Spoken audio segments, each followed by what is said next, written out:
When you receive an inheritance, what are some of the creative financial strategies that you should consider to use that inheritance to maximize the financial impact? I've got that and more coming up.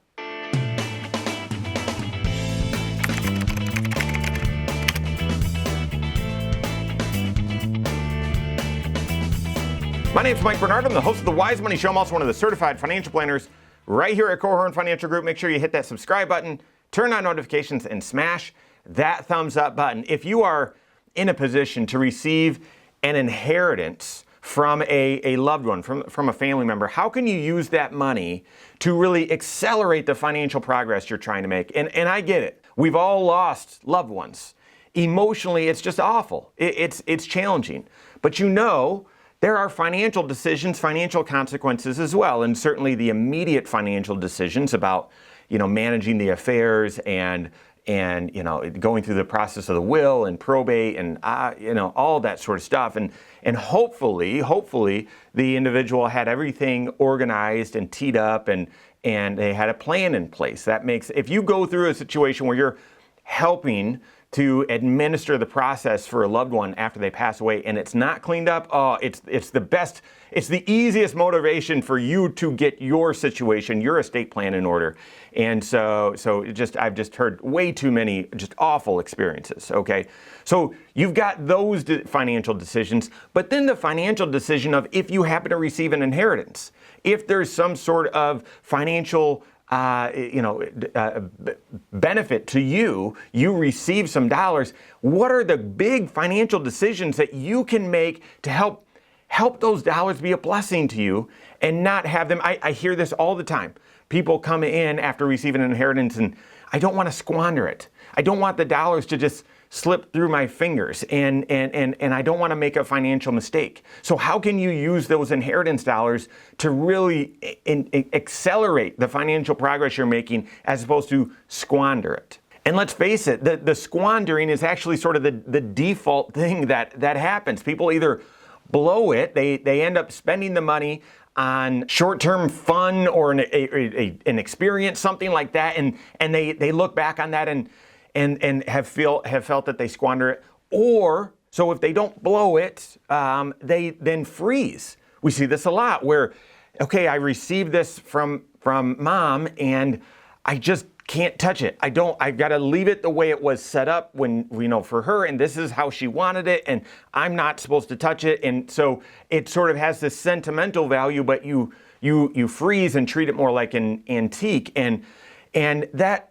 I understand the emotions of both. I've been through it several times. Our financial advisors here have been through it several times with clients. I understand all of it, but in neither scenario are you actually using these dollars to really help accelerate your financial life. So what are some of the creative financial strategies that you should consider when you receive an inheritance? And first and foremost, I'm going to encourage you to work with a certified financial planner, not someone that's just trying to sell you an investment or who's a hammer and they think everyone's a nail, because then you bring your problems to them and they're not going to approach it from a financial planning standpoint as a fiduciary and through all 6 areas of your financial life. So you've got to start by going to a fiduciary, someone that's going to do comprehensive financial planning and look at all 6 areas to really determine what the wise thing is to do with these newfound resources. But depending on your circumstance, here are 3 things that I would consider that you do. And the number 1 is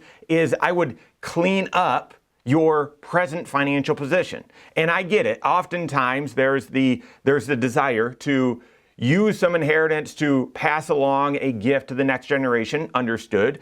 And then often there's this, yeah, but I've got some short-term things that I didn't think I'd be able to do, and now that I've got some money, maybe we should do. And it's all about balance, okay? So I'm totally good with maybe taking 20, and it depends on how much, right? But taking a portion, maybe 25% of the dollars and using them towards short-term goals, even if these are new short-term goals. Well, we've always wanted to go to Hawaii, or we've always, knew we needed to update the bathrooms. And so, giving yourself a portion, maybe 25% or so, and it obviously depends on the size of the inheritance, but to go towards some short-term goals. But then the rest I would have go towards long-term goals. And within your present financial position, some of those long-term goals should be we've never really been able to fully fund an emergency fund. So making sure that that emergency fund is topped off, or we've got a long-term goal of really getting out from under some of this consumer debt and making sure that that's cleaned up or paid off. If you just do that, but you don't address the underlying symptoms for how that consumer debt came about, then that may be a squandered opportunity as well. Or taking a look at what are some known upcoming expenses, bigger ticket expenses that we haven't saved up in advance for. So funding, and if you're a fan of the Wise Money Show, then you'll understand this vernacular. So funding an emergency fund, that's one. Paying off consumer debt, that's two. Or fully funding a delayed spending item as well. So cleaning up your present financial position. So that's one idea. The other two both have to deal with accelerating your long-term savings, and doing so both to benefit your retirement projection, your retirement plan, but also your taxes. And so that second idea is contributing the maximum amount to an IRA or Roth IRA. Just had this situation recently where they were, working, but they were right before retirement, and they were saving as much as they could into their 401ks, and that made the most sense for them, but they weren't able to max out their 401ks, and they didn't have enough extra cash and extra resources to also fund a Roth IRA. Well, they received an inheritance from mom. Mom passed away, and then dad passed away about a year and a half later. They received about $200,000 in a joint investment account that mom and dad had, and then it became just dad's, and now they inherited it. So that $200,000 is now structured where it's not inside of a tax sheltered account. So the second idea is using those dollars to start maximizing the Roth IRA. So right now, during this window of time, we can contribute the maximum amount for last year, which they're both, in this scenario, they're both about 60. And so contributing $7,000 for each of them for last year, that's $14,000. And then contributing the maximum amount for this year, $7,500 for each of them, that's $15,000. So $29,000 we're able to shift out of this $200 and contribute to Roth IRAs. And then we're going to do that each year until they retire, until they're no longer working, using these inheritance dollars to shift, to repurpose and transition them into retirement and tax shelters. And then the third idea is along the same lines, but it's a little bit trickier, and that is using that inheritance to accelerate your retirement savings and do some tax planning by contributing the maximum amount to your 401k or 403b. And you might say, well, wait a second, I can't just write a check or make a contribution out of an inheritance directly into the 401k. I understand. Yep, I get that. But we've done this a lot of times. I tell these folks that we're going to create a support group for the folks that bring home a $0 paycheck, and that is you take your paycheck and you increase your contributions to your 401k as much as you can. And what's that going to mean? Well, that means your net paycheck, your take-home pay, is going to decline significantly depending on how much you're contributing.